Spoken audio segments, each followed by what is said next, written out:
Hello my gorgeous lot, it's Mega Gran here again. It's May, and I came on the other day having not been on for a whole winter. Had to sort out a lot of rot. It's no joke when you haven't been on for a while. All these barrels, except the last one, are full of rot. Good for composting though, I suppose. It's early in the morning though, so there's all day to fit lots of jobbies in. One of the things I needed to do was to collect loads of dirt. I didn't have much in there and I was going to need an awful lot of it. Most of the land around this house was just sat on top of the lake and I really needed to get it underpinned. Maddie had been planting extra veggies on my land while I was away, and I'm glad it had been put to good use in my absence. So when O offered me some dirt that he'd collected and didn't need, I said yes please, and it wasn't 2 minutes later when he was flinging it at me, and there was a lot of it. Or had spent a whole load of time digging up dirt while he laid paths around our little community, and he'd made a lot of paths. And if you saw my last episode, you'll know that I contributed just a little bit. Not quite as much as Maddie though. I think I was going to need an awful lot more though, but this was a good start, and I was very glad for the contribution. I was quite keen to see how my piggies were doing. I made sure that I kept them under control when I was on last time, and hopefully nobody had fed them. Just 5 of them, and no babies. Now, I did need to sort out this group here. I didn't think I needed these with my 5 piggies, and of course I'm not going to show you what I did with them. But needless to say, I sorted them out, and it was a very productive endeavour, and I had a huge amount of meat to sort out. And to prevent another whole load of rot developing, I really needed to get on with some cooking. So I made a lot of pies, an awful lot of pies, which is great for long journeys because you can cut them up into quarters and stack them up in your inventory, and they last for ages. I suppose it depends what you put in them, but the meat ones do last a long time. They give you a lot of saturation. And I was planning a little trip a little bit later with O. I'll show you how that turned out a little bit later. And to make the best use of my time, I tried to manage cooking the pies with cooking stews over the fire pits. I tried to get as organised as I could, and I tried to be as fast as I could. But it didn't always work out like I wanted it to. I thought I could manage at the most 4 fire pits on the floor. So I got them all ready, I put the cooking pots in, and then I lit all the fire pits. And I thought if I lit them all and then stuffed them full of meat, they would all cook quite nicely, whilst I went downstairs to sort out the pies. Now, filling the cooking pots wouldn't take any time at all, because you could take a stack of meat and just drag it across the pot and it would fill all the slots. Easy peasy. So that wasn't a long jobby at all. And now that the pies were lit, it would be even quicker, as long as I kept enough wood under the cooking pots. And once I'd got them filled, it was just a matter of nipping downstairs to see what the pies were up to. And on this occasion, the pie was nicely done. So I nipped that one out and whipped another one in. Bob's your uncle and Fanny's your aunt. I did need a little practice though, hitting that sweet spot in the oven with my pie. Well, I kept up the pace for a surprisingly long period of time that day, and my storage cellar was filling up nicely with meat stew. But I did have a couple of mishaps. But I'm glad to say it wasn't till I was getting towards the end of my stack of meat pies. And although the charred ones didn't have as much saturation in them, so they didn't last you as long, they did actually have a longer shelf life, so that wasn't too bad. And before I ended the day, I reduced the sheep I had in my barn just a little bit more, so that I ended up with 1 ram and 2 ewes, and I thought that would be manageable as well. And I was hoping that I would be able to milk them. Alas, I hadn't fed them recently, and getting milk is all about lactation, and lactation is all about feeding your young. So without having fed them, they hadn't borne any young, and so I couldn't milk them. That would have to wait for another day. But now that the herd had gone outside, apart from this little piggy who should think himself very lucky, I could get rid of this fence and that would make room for something else. I had thought of a bunker, a bit like the one Orr made, so I could actually get some of the loot that those drifters had when they spawned in high rates during a temporal storm. It was obviously night time now, but I had no qualms in grabbing my scythe and going out to harvest some of the veggies and the grains that Maddie had kindly planted while I was away. I had plenty of turnips and flax and svelte that were all mature and ready for harvesting. A little while later I decided to do a little bit more chiselling. I'd been asking at Oreskull how he did the little model of my house, and I found it quite fascinating. But I just wanted to add a little bit more of a decoration to my bridge. But I could imagine some more chiselling in my future. But on this occasion I was just going to use wood. And I wanted to create a sort of finial to put on top of the posts on my bridge. I'd already done a fancy bit on top, but I just didn't feel it was fancy enough. So I got to work with my chisel and a piece of oak to see what I could come up with. And when I thought I finished, I thought it looked quite cool. On its own, that is. So I gave it a few more finishing touches and then went out to see what it looked like on the posts. And when I went outside, I found the fruit trees in blossom. Well, not all of them, but some of them. And it looked gorgeous. So I went up to find a post to put this finial on. Knocked off the oil lamp that was on top.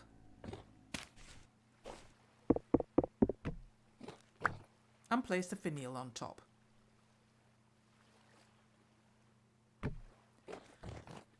But it just didn't work. So I tried again. And this time I decided to create it standing next to the post on which it was going to sit.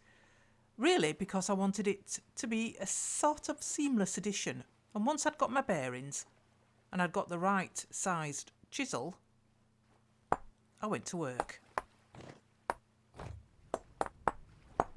And when I stood back, I felt like that was what I wanted. Not quite a round ball on top of a post, but something acceptable to me. So the next thing was to reproduce it 17 more times because I had 18 posts. That was going to be a long job. So I took the first one as a template, went inside and started work.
And 17 finials later, I'd done. Took me a few chisels and quite a bit of time, and it took me more than a day. But I kept going until I'd done them all. And once I had done them all, I couldn't wait to see them on the posts.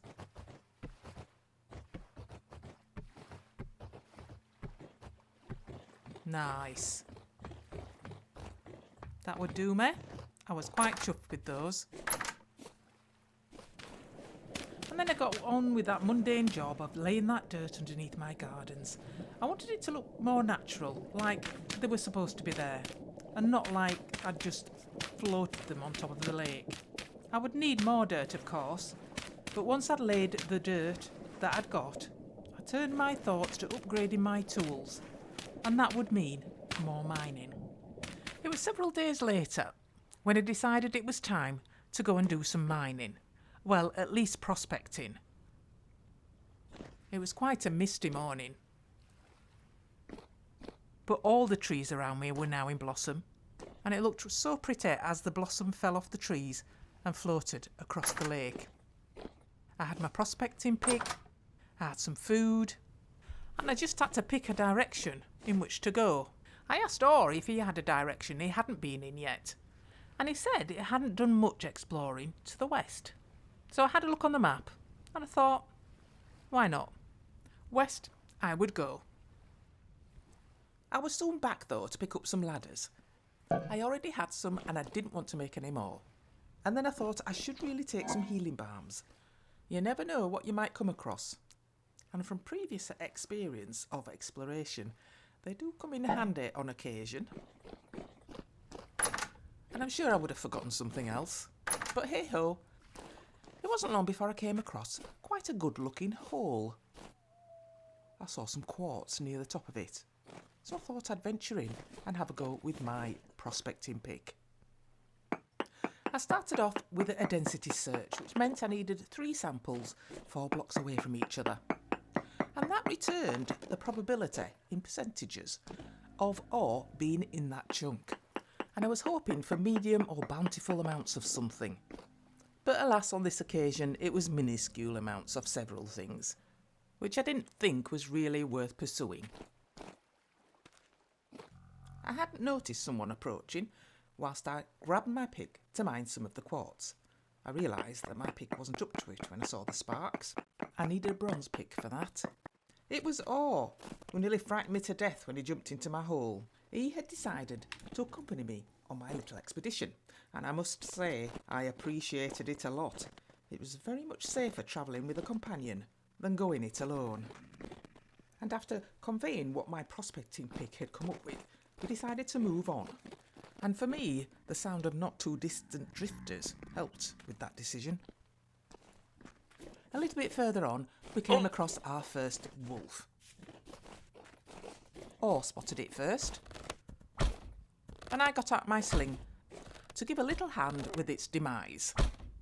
Obviously, when it got too low on health, it made a run for it. But Or had sussed out that a couple of hits with a sling meant that you could then throw your spear at it, and that would be the end of that. I'm not too good at changing my weapons mid-attack, so I would have had to have used my sling till the end. So when it bolted, Or went after it in hot pursuit, as I tried to keep up with Or. It wasn't long before the chase was over. However, Or had lost its spear down a hole.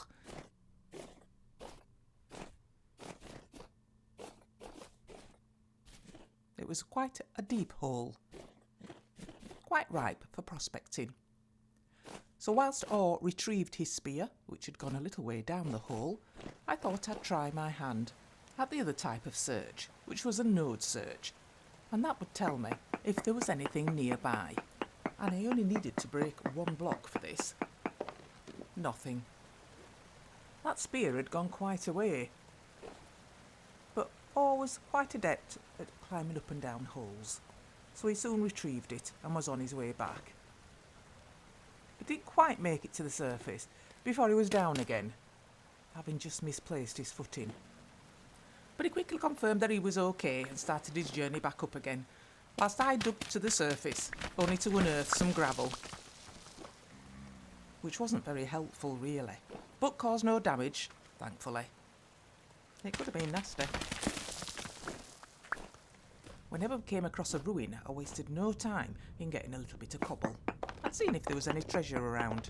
I particularly liked collecting the bony soil, because you could get all sorts out of that when you were panning. We carried on travelling west and jumped into each hole that we came across, and I got out my prospecting pick to see if there was anything nearby. Or had tackled a few drifters that were about, but we didn't find anything too challenging. And unfortunately, my prospecting pick wasn't very successful in finding any ores. We came across quite a few other things on our way, There was lots of blue clay about, so I duly marked that just in case. And other ruins. This was quite interesting. I think it was the tallest one I'd seen so far. So I started digging down to see if there was any rooms. Came across some bony soil, I must have. And there was a big open cave underneath. Thought I might have a look at that. But got in first by falling down the hole I'd just made by mining a block. I was lucky it wasn't much deeper. That could have been nasty as well. But there wasn't anything very interesting down there. It was just a cave that generated underneath the ruin. Eventually we found a cave that was lined with saltpeter, and my pick came up with verified trace amounts of cassiterite. Cassiterite was tin, and it was one of the ingredients I could use to make some bronze with. Or went further down and found the deposit quite near, so I went down to join him. By this time my pick had gone because I'd been collecting too much cobblestone. But thankfully Orr had plenty of his pick left and did the rest of the mining. I started collecting a load of the saltpeter, which you could use as a fertiliser. It had potassium in it, and that was good for carrots and flax and rice and the like. I collected a couple of stacks, so I could take some back for Maddie as well. You could also use it with sulphur and coal to produce ore blasting bombs, which, if you saw my last episode, Orr used to good effect. It wasn't too long before we found another hole that we went into. I attacked it with my prospecting pick as I had been doing, and Orr went on to do a little bit of peeking like he had been doing. No ore node nearby for this one, but I followed Orr to see what he could see, and right there was a broken translocator, and that was an awesome find. I'd never been on a trip where we found a translocator before, so this was really cool. There was so much to look at, and it was all so very interesting. There were a few aged crates, which was really good because you couldn't make those, you had to find them. So that was a good find as well. I mapped the location, whilst Orr removed the crates and the bits and bats around the translocator. There were some small piles of junk metal, and Orr used the metal parts to partly fix the translocator. And he took the gears at me so I could have a go at installing them. My inventory was a true mess. It was absolutely jam-packed, so I had to get rid of something before I could pick up the gears. Sticks could go. And then just by clicking on the translocator, the gears found their place.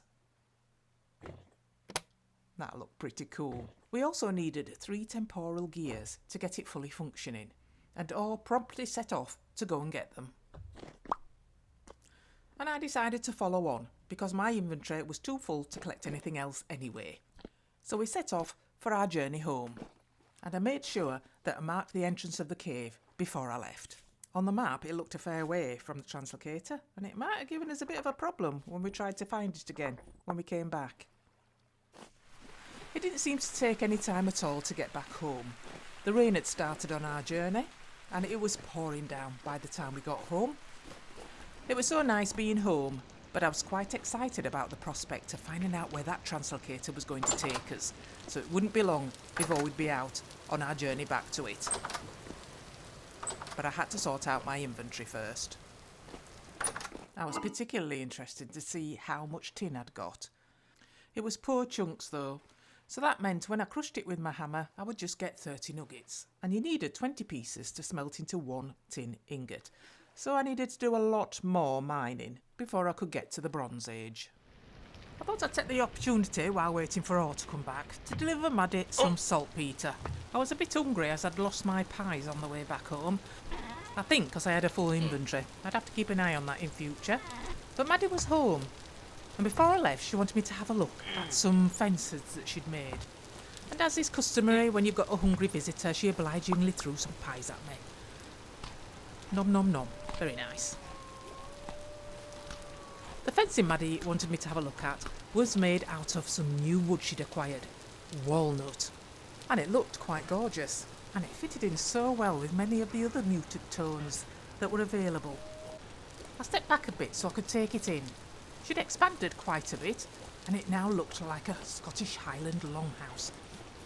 I followed her round to the back through the birch gates, which stood out quite nicely from the rest of the fencing. I always found gates very hard to find when they were made out of the same material as the fencing, but these were easy to find and looked nice as well. This was a nice area. I really liked how she'd extended this out from her original blacksmith's area, which she now was finding too small and needed the extra room.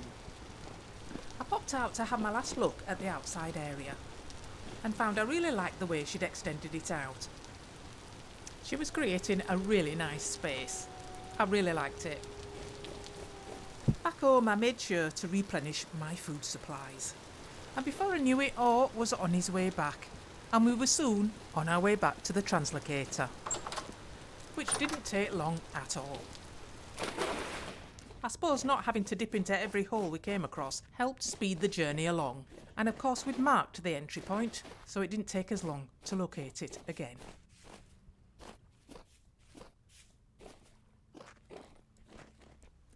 Orr made sure that the cave didn't lead anywhere else interesting, and I followed on with my prospecting pick. I thought I'd have a little go at this end of the cave. Sphalerite. That was the ore that zinc could be found in, and that could be used to create an alloy, bismuth bronze, so it would be worth returning to this point to do a bit of mining. But for now, I was far too excited to stop the adventure that was finding out where this translocator was going to take us. Orr gave me the last of the temporal gears to get it going, and once I clicked that in, it said it was warping space-time. I sort of imagined that it was looking for some other translocator that it could warp to, so it needed to identify a working one and connect to it, and that's what I thought it was doing. So we'd just have to wait a little bit longer until it finished doing that, and then it showed that the process was complete by stating that space-time subduction was completed. Wow, this was it. Where were we going to go? Orr stepped on, but he didn't seem to go anywhere. I wasn't quite sure what was happening.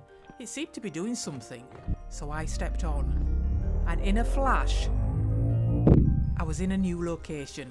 There was a visual glitch while everything rendered in, and then I was in a cave, and it had transported us nearly 7,000 blocks away. There were more aged crates and more junk metal, and once we'd cleared that away, it was time to explore. And we'll find out where we got to in the next episode. So take care everybody, and I'll see you next time. Bye bye.